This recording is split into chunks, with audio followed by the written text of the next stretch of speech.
ব্যাপার। উবাদা ইবনে সামিত রাদিয়াল্লাহু তাআলা আনহু বলেন, রাসূল সাল্লাল্লাহু আলাইহি সাল্লাম বলেছেন, ইজমানু লিসিত্তান মিন আনফুসিকুম আযমালাকুমুল জান্নাহ, তোমরা 6টা জিনিসের জিম্মেদারি গ্রহণ করো, আমি মুহাম্মদ সাল্লাল্লাহু আলাইহি সাল্লাম তোমাদেরকে জান্নাতে নিয়ে যাওয়ার জন্য জিম্মেদারি নিলাম। পৃথিবীর মানুষ, তোমরা 6টা জিনিসের ব্যাপারে জিম্মেদারি নাও, তোমরা এই 6টা কাজ করিও না, আমি জান্নাতে নিয়ে যাব, তোমাদেরকে কিভাবে নিয়ে যাব সেটা আমার ব্যাপার, তবে তোমরা 6টা কাজ করিও না। এক, অসদকে জাহাদাস্তুম, কথা বললে সত্য কথা বলো, এইটা করো, আমি দেখবো বাকিটা। কথা বললে সত্য কথা বলো। 2, অফিয়াজা ওয়াদতুম, ওয়াদা করলে পূর্ণ করো। ওয়াদা যদি মানুষের সাথে করে থাকো তাহলে সেটা পূর্ণ করো, আমি জান্নাতে নিয়ে যাব কিভাবে সেটা আমার ব্যাপার। 3, অদ্দেজাউতুমেন্তুম, আমানত রাখা হলে সময়ে তা প্রদান করো, কিভাবে জান্নাতে নিয়ে যেতে হবে সেটা আমার ব্যাপার।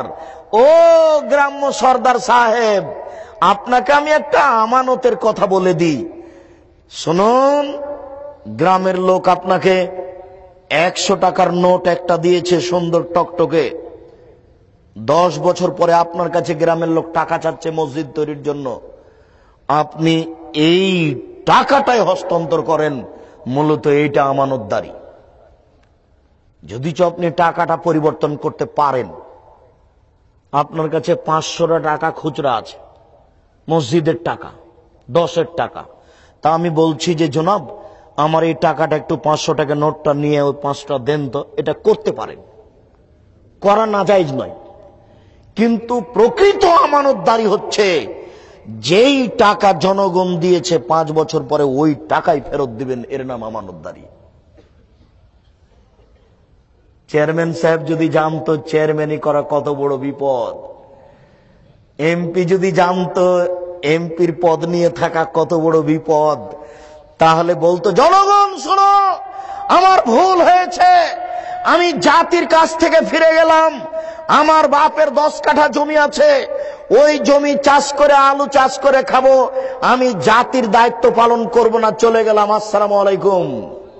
যদি জানতে এমপি কত বড় বিপদ, তাহলে 3 ঘন্টা থাকতো না, 3 ঘন্টা। আবু যার গেফারি রাদিয়াল্লাহু তাআলা বলছেন, আল্লাহ রাসূল, আমাকে আমার এলাকার নেতা করে দেন না। তখন আল্লাহ রাসূল হেসে এটা বলছেন, বলো কি তুমি আবু যার, তুমি তো দুর্বল, নেতৃত্ব হচ্ছে আমানত, আরে তুমি কেন এখানে, তুমি কেন এই কথা বলছো, নেতৃত্ব দিবে উমার। মরলে 100, বাঁচলে 100, বাঁকা হয় না, এর নাম নেতৃত্ব দেয়, এর নাম নেতা। এমপি মন্ত্রী জানে না কত বড় বিপদ, যদি জানতো তাহলে 3 ঘন্টা থাকতো না। জাতির টাকা এভাবে মেরে খাওয়া, জাতির সাথে অন্যায় আচরণ করা যে কত বড় বিপদ, আপনাকে তো বলা আছে বহুবার, আপনি একটু ওখান থেকে দেখে নেন, ওখানে বহুবার বলা আছে। আপনার ওই গীবত পরনিন্দাতে বলা আছে যে যখন এমপি সাহেব হজ করতে গিয়ে কাবা ঘরের গিলাপ ধরে কান্নাকাটি করবেন, তখন আল্লাহ বলবেন, ও এমপি সাহেব, আরে জেনা ছিল আমার ব্যাপার, চুরি ছিল আমার ব্যাপার, কেউ যদি কোটিবার জেনা করে আসে আমাকে বলে যে আমার ভুল হয়েছে, আমি আল্লাহ বলবো, যাও ক্ষমা করলাম তোমাকে, যাও।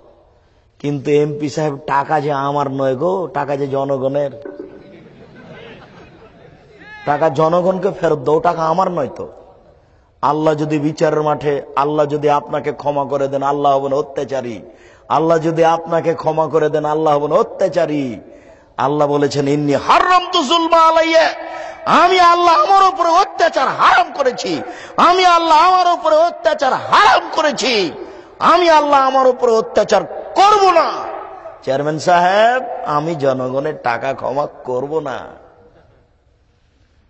এই ছেলে, তোমার বাপকে একটু দেখাও গো, www আব্দুর রাজ্জাক বিন ইউসুফ জুমার খুতবা, গত জুমার, অত্যাচার জুলুম, ওটা একটু দেখে নাও। www আব্দুর রাজ্জাক বিন ইউসুফ জুমার খুতবা, খুতবার আলোচনা হচ্ছে অত্যাচার, জুলুম, নির্যাতন, অত্যাচার, জুলুম, নির্যাতন, এই বিষয়ের উপর একটা বিস্তারিত বিবরণ দেওয়া আছে 50-60 মিনিটের। সম্মানিত উপস্থিতি, আমি বলছিলাম আমানত কত বড় জিনিস। হেডমাস্টার ওটা বুঝেন না, প্রিন্সিপাল হেড মাওলানা এটা বুঝে না। জনগণের 10টা টাকা পকেটে আসাতেই চট করে চায়ের স্টলে বসে চা খাওয়ার পরে ওই টাকাটাই দিয়েছে, যে টাকাটা একটু আগে ছেলেটা তার হাতে জমা দিয়েছে। হেড মাওলানা বুঝতে পারছেন না আমানতদারি কত বড় কঠিন। পৃথিবীর মানুষ, আমানতদারি জিম্মেদারি নাও। আমি মুহাম্মদ সাল্লাল্লাহু আলাইহি ওয়াসাল্লাম দেখে নিব কিভাবে জান্নাত নিয়ে যেতে হবে। এরপরে তিনি বলেন, আফাজু ফরুজাকুম, জেনায় লিপ্ত হয়ে না।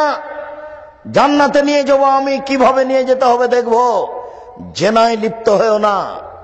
তাহলে বারবার জেনা কথাটা চলে আসছে, এটা খুব বড় কঠিন। মানুষ দুই জায়গাতে ফেসে যাবে, এক টাকায় আর এক নারীর কাছে।